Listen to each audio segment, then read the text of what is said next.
Hey, good morning to those of you out there on the West Coast. Good afternoon to those of you here on the East Coast with me. It's a beautiful day out there.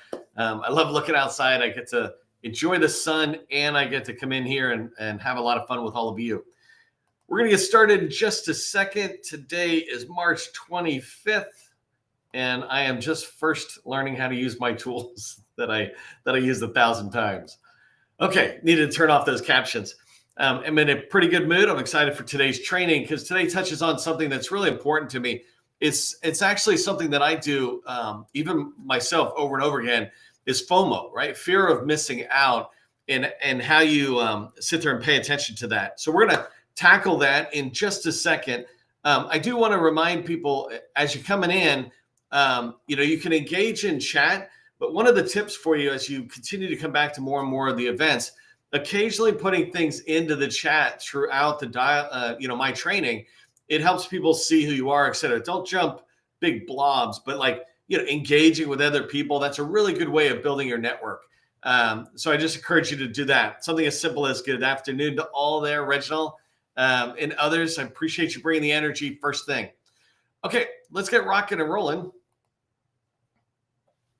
In today's training, I'm going to be talking about how FOMO, fear of missing out, is killing your success in pretty much anything you're doing, but in particular for today around government contracting, right? Fear of missing out is a dangerous illness that we sometimes have that I'd like to sit there and just shine a light on it, and hopefully you'll begin to avoid it.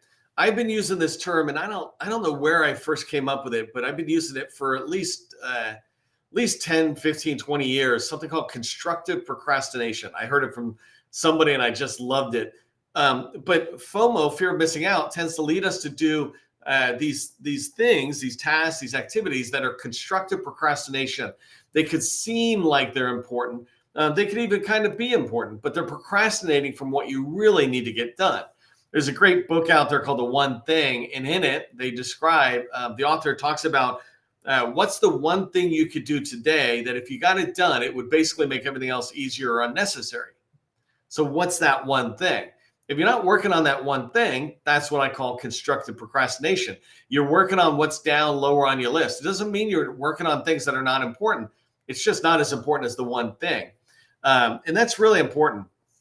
Another book, and this is my all-time favorite business book, and frankly, any kind of book, The 7 Habits for Highly Effective People by Dr. Stephen Covey there. This book I've been reading since 1997. I sign it every time I read it just to remind myself of this journey I constantly keep going through around these 7 key habits that I think are fundamental to making me just better at what I want to do. But in there, one of Stephen Covey's habits is put first things first. And that goes back to that the other book I said, what's the one thing, right? The one thing is first thing. First things first means put the most important thing first. And if you're not doing that, you're doing constructive procrastination, or you're just wasting time, right? But inside of the 7 Habits for Highly Effective People, and in that particular habit, Stephen Covey's trying to tell us and give us guidance with a time management matrix. To be able to understand what are the things we could work on or touch on or play with or whatever, as it relates to a time management matrix. And he describes these 4 quadrants. And I might pull up a picture if I can find it later. I had a whole handout with this where I lay out what these quadrants are related to government contracting. But quadrant 1 are things that are important and they're urgent. So an example is if I get a customer calling me and it was an unplanned thing, well, it's important and it's urgent. It's urgent to them, so it's urgent to me. That's a really good example of something that is quadrant 1, important and urgent. Quadrant 2, this is the quadrant we really want to live in, and this is the quadrant that gets most impacted by FOMO, is important but not urgent. The easiest way to look at important but not urgent is strategic planning, laying out what do I really need to do? And it's not just 5-year strategic planning, strategically planning tomorrow so that when you come in and work 1 hour or 10 hours tomorrow, you get done the most important things. Well, strategic planning, quadrant 2, is when you do that. I have a lot of other good examples of what is in quadrant 2 within government contracting, and you can ask me later for that handout. Quadrant 3, though, and quadrant 4, these are things that are not important. Not important and urgent, quadrant 3. These are things like just random emails. I'll open up my inbox and there'll be, 100 emails in there just in the time we're talking or something. Well, those aren't important, and they're kind of urgent because they're kind of grabbing my attention, especially because I have to look through them to make sure I'm not missing something for my customer. You can put tools in place to avoid that, but that's quadrant 3, right? It's not important and it's urgent. It's pressing at you. My phone rings. It's like, what do I care? Let it go to voicemail. I'll get it later. And then quadrant 4 is TV, right? It's not important and it's not urgent. Why on earth are you working on it? Sometimes actually TV can be good in the sense that you just need to veg out, right? But you know what I'm talking about when I say it's not important and it's not urgent. Why on earth are we doing that? And really the best example of that nowadays are YouTube Shorts or any kind of tool that has the shorts. I don't know if you know this, but on YouTube Shorts, as an example, they hide the clock. So you can't see that you're spending 10, 15, 20 minutes, an hour, 2 or 3 hours just scrolling through shorts. And they just go randomly, right? I'm not even talking about conspiracy. It just is completely not important and it's not urgent. And so these 4 quadrants Stephen Covey describes inside of the habit, put first things first.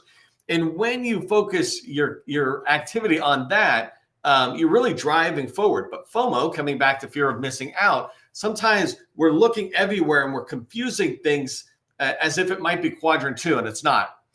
So that was a quick, long intro going into the training, but that's what we're going to cover today, right? Why fear of missing out or this FOMO mindset that we have is bad for our health as government contractors.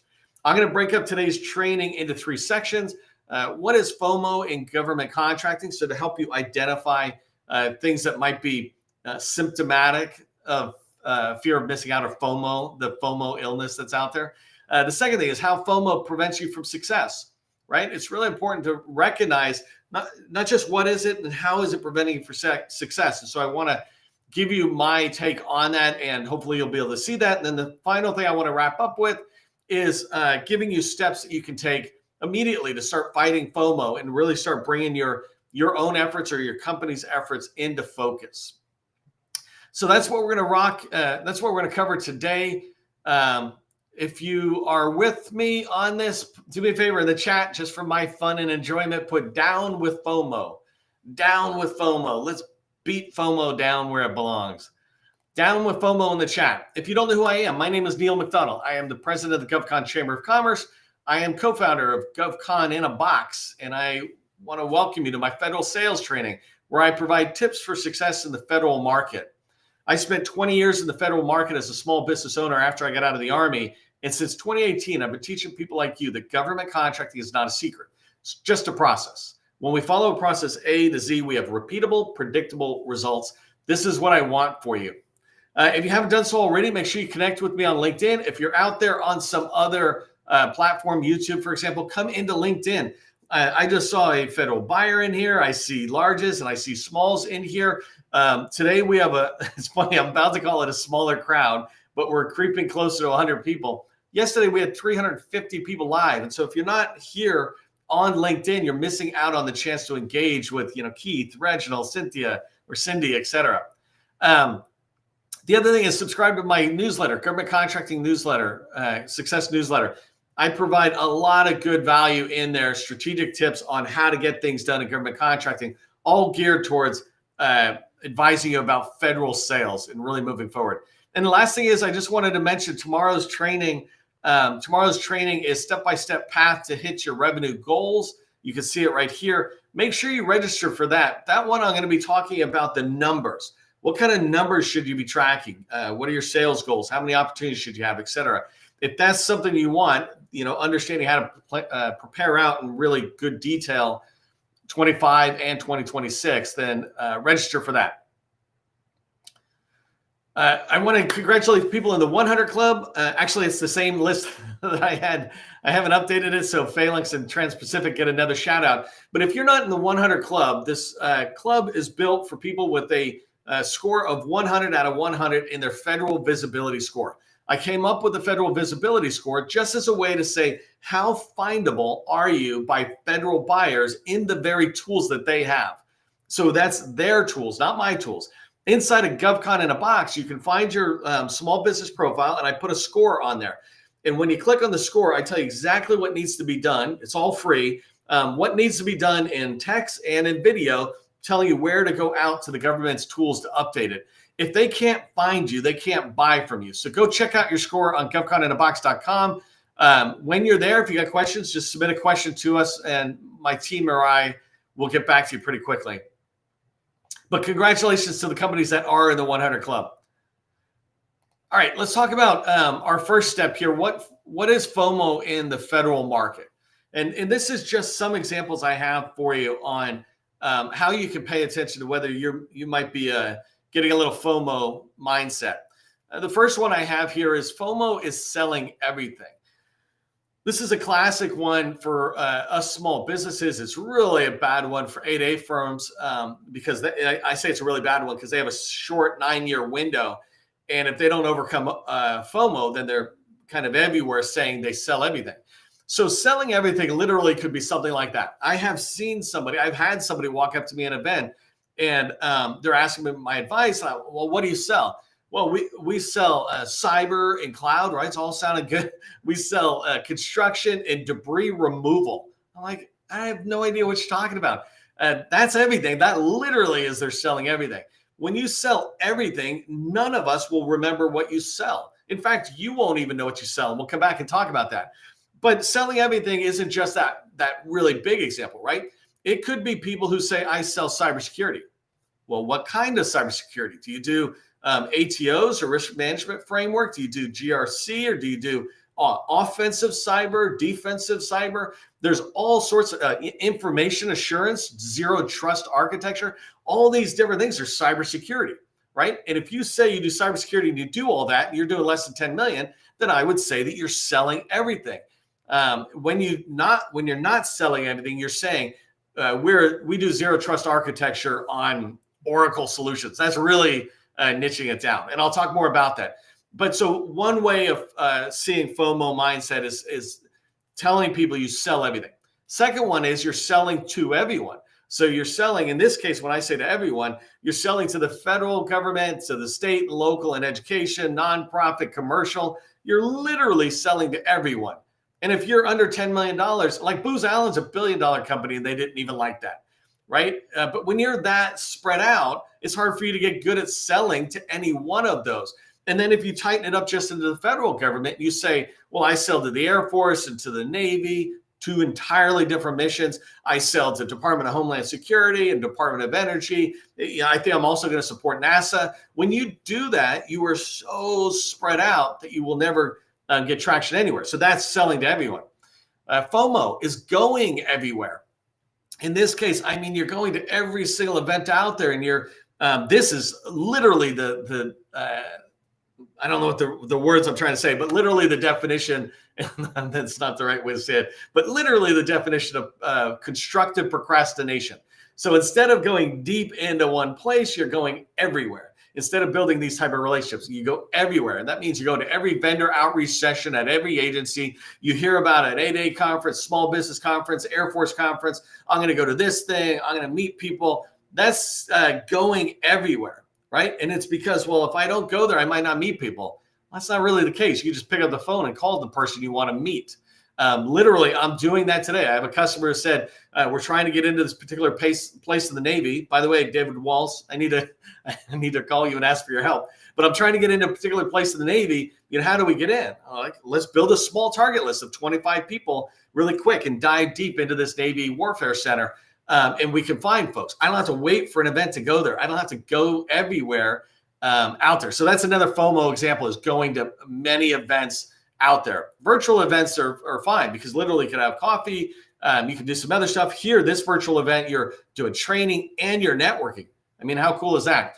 And then number 4, FOMO is responding to everything. So you're writing RFI responses and proposal responses across the board. When I had my last company, we were a SharePoint focused company. The only proposals we wrote, the only RFI responses we wrote were SharePoint related. We didn't sit there and say, well, SharePoint is software development within SharePoint, so that software development project looks like something we could write. It's like, well, it doesn't say SharePoint. It's just .NET or Oracle or something else. going too far. And so FOMO is responding to everything that's out there. I definitely encourage you to respond to everything that is in your sweet spot, not everything. FOMO is talking to everyone. So you're going everywhere and going to all these events, but also you're talking to everyone. You're looking at every single relationship as if they're kind of equal. You put the equal amount of energy into them, right? Lately, I have been trying to get much, much better and say, hey, I can't jump on a phone. I really want to. I just can't. If I get on a call with you, I'm not going to be able to take care of what's most important to me. But generally, the people who want to just jump on a quick call, I've done trainings. I can give them quick guidance, or I can shift them and say, hey, just write me a question. I'll write you an answer when I'm, got a minute. But jumping on a call is a big deal. And talking to everyone, some of us do that, and we look at everybody and think, oh, we're all on the same page. No, there's a difference between people you just kind of know, people who are inside of maybe your inner circle network, and then there's strategic partners. And I'll talk more about that. But so these are examples of FOMO and GovCon, and these are dangerous to us, right? So say FOMO bad in the chat. Let me know you're following along and having fun. FOMO bad in the chat.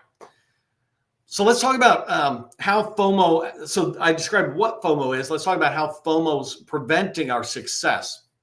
And these mostly kind of align to what I just mentioned. The first one I have here is you're not building strategic relationships. So if you're talking to everyone, then you don't have time to go deep into this. And if I just switch to like a dating, personal life dating example, if you try to sit there and date 3 people, it's going to be really tough. Forget about the fact they might not like it. I'm not even dwelling on that. I'm just saying that takes energy. And if you try to date 5 people or 10 people, and I don't mean just kind of date them, but like falling in love with each one of them, or you really like it. Well, you do not have the energy to handle 3, let alone 5 or 10. And in professional relationships, it's the same thing. We don't have that energy within us. We don't have the time in a day to be able to build relationships in any level of depth with many people, right? I tend to sit there and say you're looking for 16 strategic relationships, but anything beyond that, they've got to go to a second tier. You can't say you're going to have a 17th because then everybody suffers, right? And so you're not able to build strategic relationships if you're talking to everybody out there. Thanks for putting FOMO's bad. I like seeing that. Gives me a little energy. The second one is you don't get good at capture. And what I mean by this is literally what I was just describing with this Navy activity. If you focus your energies, right? If you're not going everywhere, talking to everybody, doing all those things, then you start getting much better at capture because capture is inside of an agency. Let's use the Navy just through this training. If I'm trying to get into the Navy and I stay focused on the Navy, then I start getting better and better at capture because I have more opportunity, more relationships, more people I know at whatever level of the relationship I have. I have more people to reach out to and talk to and say, hey, I'm trying to learn something about something on this opportunity, right? That's capture. I'm able to sit there and understand the agency better. So when I'm initially doing capture, I'm struggling to learn things about what's going on with the Navy. But as I start moving forward, week, month, year after year, I get way better at the Navy. I start understanding the Navy better than the people in the Navy. And so I understand their strategic documents. I understand their major IT systems and their policies and their approach to things. I begin to understand that, which enables me to get better at capture. I have relationships within the Navy with other contractors who have won contracts on their own. So when I'm looking to build a team inside of capture, I can do this faster. FOMO prevents that because I'm over in the Army. I'm over in Department of Energy. I'm at Homeland Security, et cetera. Number 3, my proposals a week. In this case, if I'm writing to everything, I'm not getting good at writing one thing. When I said SharePoint, I used to be able to write a 25 or 50 page response to the government. RFI response, proposal will take maybe 3 or 4 days, but an RFI response, I can do that in 1 to 2 days. But all we wrote was SharePoint.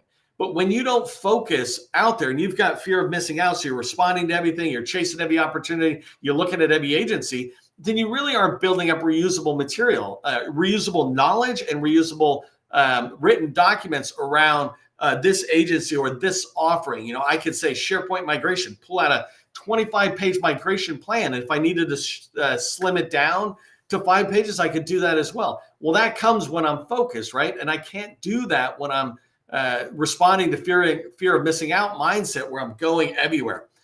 So I can have my proposals are weaker when I embrace or let FOMO take over my day. The fourth one here, you're not seen as an expert. You're not known by anybody. And what I mean by this is fear of missing out makes us go everywhere. And so we seem like we're everywhere, but we don't really know that no one knows what we do. Sometimes I say, put in here and tell me what you do, right? Tell me, in fact, maybe we do this really quick. Tell me what you sell. I sell SharePoint support services to federal agencies, right? Forget about state, local, and everything else for 1 second. Just put that in. What are 1, 2, 3 words that you sell?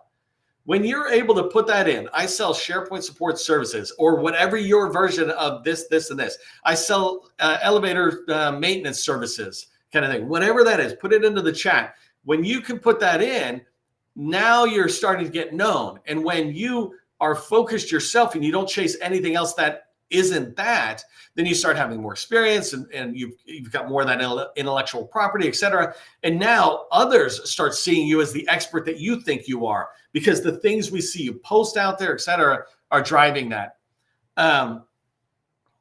We do all these training. All right. Connect with Chris. Thanks for being first there. Okay. So the fifth one is you're not able to pursue larger contracts. This is a really big deal. It's one of my favorite ways to deal with just business growth, but in particular in the federal market, because it's such an easy market. It literally is the easiest market to sell in, and I think this is a thing I'd be happy to debate with somebody someday.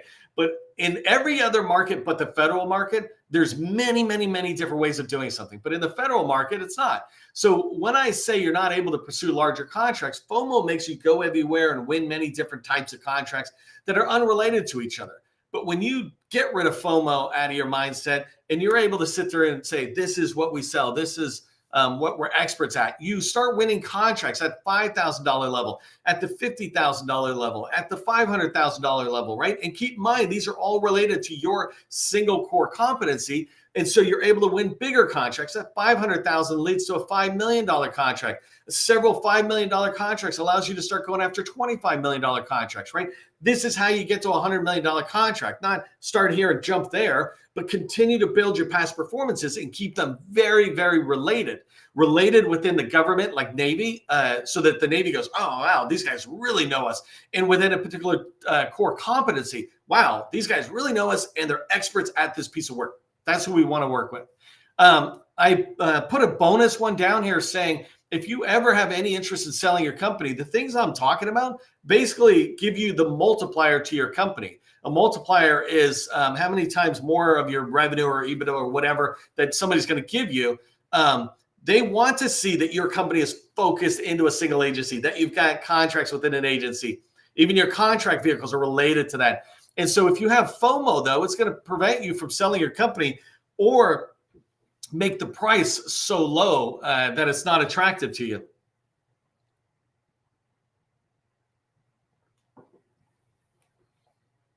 And if you want to sell your company, I want you to maximize that profit. Hey, I want to thank really quick today's sponsors for the training. We don't take money from the federal government for these trainings. We do it just to be able to reach industry and to help you. And these companies are helping me help you. So I want to thank Graham for sponsoring us. They do staffing and American Sign Language services. Reach out to them if you've got needs, recruiting needs, they can help you. Steel Toed. These guys do cybersecurity and CMMC support. And they, especially if you're thinking about DOD and working in DOD, CMMC is here. And you want to be talking to a company like Steel Toed to figure out how you get down that path and get certified. And then Silk River Capital. They do small business lending, specializing in the government space. So go ahead and talk to them. And then the last one I wanted to just mention, this is kind of us sponsoring, but I'm hosting together with Sea Hill Consulting and Graham a networking event for job seekers. We were just looking at this saying there's so many people getting laid off out of the federal government and contractors are losing their contracts and jobs. And then there's 7 million people at any given point who are unemployed. And so we thought we could do a networking event, bring people together. Do me a favor, get out there to my LinkedIn profile, find this, repost it with no comment so that other people in your network can find it. If you know people who are looking for a job, et cetera, tell them about this. Let them know we're doing it. This is not generally my particular area, but my area is bringing people together. So I'm going to facilitate that. Thanks to those sponsors. Okay, so let's talk about a couple of steps you can take to overcome FOMO, how you can start moving forward.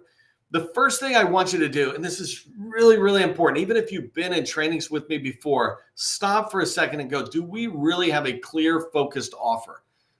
Do we really have a single way of communicating what we sell? SharePoint support services, as an example, right? And the way you do that is you niche down. You've got to niche down from construction to flooring. You got to niche down from cybersecurity to risk management framework. You've got to niche down from IT services to artificial intelligence. Something like that, right? You niche down and you align that to a clear, focused offer. And if you're wondering, how do you pick a clear, focused offer? It's two things. One is, what are you good at? Like if you and the people in your company went and got jobs, what would you be best at? What would be on your resumes? Look at your company, go, what's on our resume? Let's go sell that, right? The other thing is align it to what the government's buying. Make sure they're buying it.